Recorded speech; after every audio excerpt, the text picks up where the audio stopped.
Fala galera, esse é mais um vídeo do canal História e Legado e hoje nós vamos falar sobre a República da Espada. República da Espada foi num período de 1889 até 1894. Esse nome é dado porque foram dois presidentes militares que governaram no período. Queda da monarquia em 89 é instituído o governo provisório e o Marechal Deodoro ele toma algumas medidas para esse governo provisório, que é o banimento da família real, a instituição do Estado laico. O que seria o Estado laico? Não é um Estado ateu, é um Estado que respeita todas as outras religiões. Ele institui casamento civil, ele promove a naturalização dos estrangeiros aqui no território brasileiro, e as províncias passam a se chamar estados. Dia 24 de fevereiro de 1891, foi promulgada a primeira Constituição Republicana e a segunda Constituição Brasileira.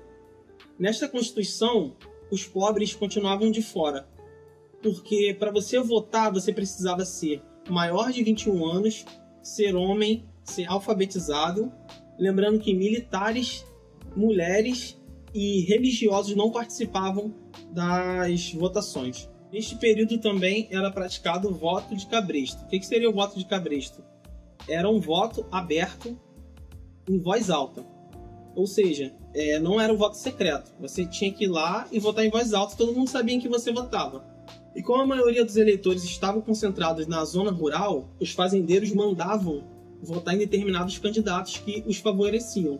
Ou seja, o fazendeiro mandava você votar no candidato que ele queria. Esse era o voto de cabresto, em troca de alguns favores.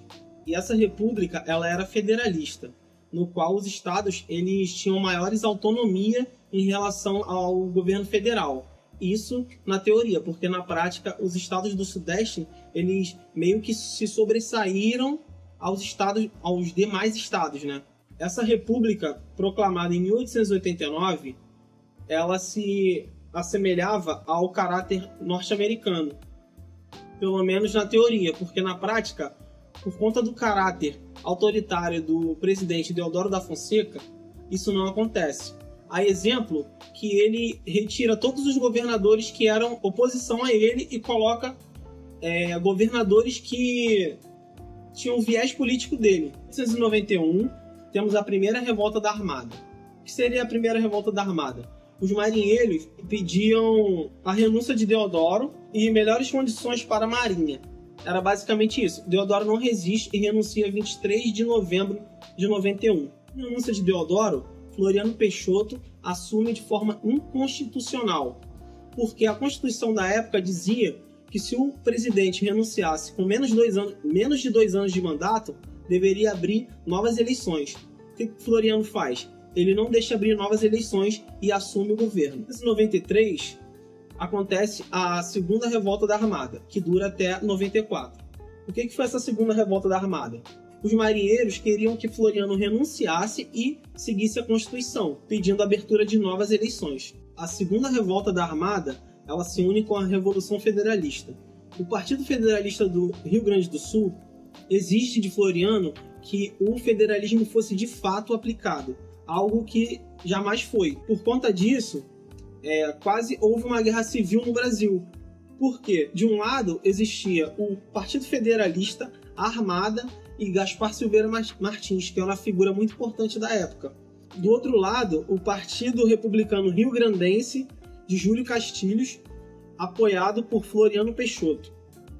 Então, aconteceu alguns embates, né? Morreram pessoas, tentaram bombardear a cidade do Rio de Janeiro e, tipo assim, foi realmente quase que uma guerra civil, talvez a pior que tivesse acontecido no território brasileiro.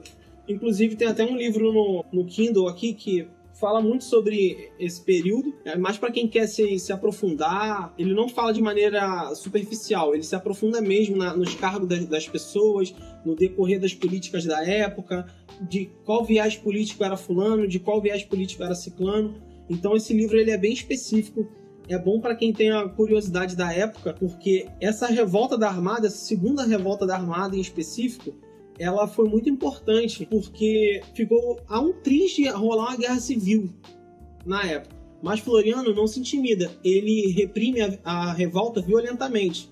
Não é à toa que a sua alcunha era de Marechal de Ferro. Ele era uma pessoa que ele reprimia as revoltas violentamente. E um episódio importante é da cidade de Desterro, que hoje em dia é Florianópolis. Foi rebatizada com o nome do seu algoz, Floriano Peixoto. A cidade de Desterro, ela era o quartel-general dos federalistas, ou seja, de quem estava lutando contra as forças de Floriano Peixoto. O que ele faz? Ele destrói a cidade toda, né? Ele acaba com os rebeldes e, no fim, a cidade ainda é rebatizada com o nome de Florianópolis. Floriano não dura muito. Ele sai do poder em 94 e logo em 95 ele morre, aos seus 56 anos, por conta de cirrose hepática, numa fazenda aqui no Rio de Janeiro. Há uma figura importante desse período que é Rui Barbosa. Ele era o ministro da Fazenda. Ele coloca em prática a política do encilhamento. O que seria a política do encilhamento? Ele emite mais papel moeda do que se tinha de lastro ouro. O que acontece? A riqueza da nação, nessa época, ela era medida por quanto de ouro que a nação tinha. O que o Rui Barbosa faz? Ele bota em vigor a política do encilhamento. Ele imprime mais papel moeda do que se tinha de ouro na nação. Isso ocasiona uma desvalorização na moeda e uma inflação.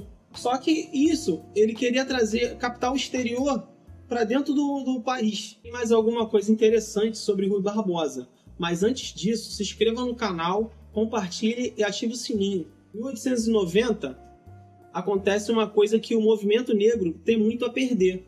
Por quê? Após a abolição da escravidão, os fazendeiros eles queriam ser indenizados pelo Estado. O que Rui Barbosa faz como ministro da Fazenda?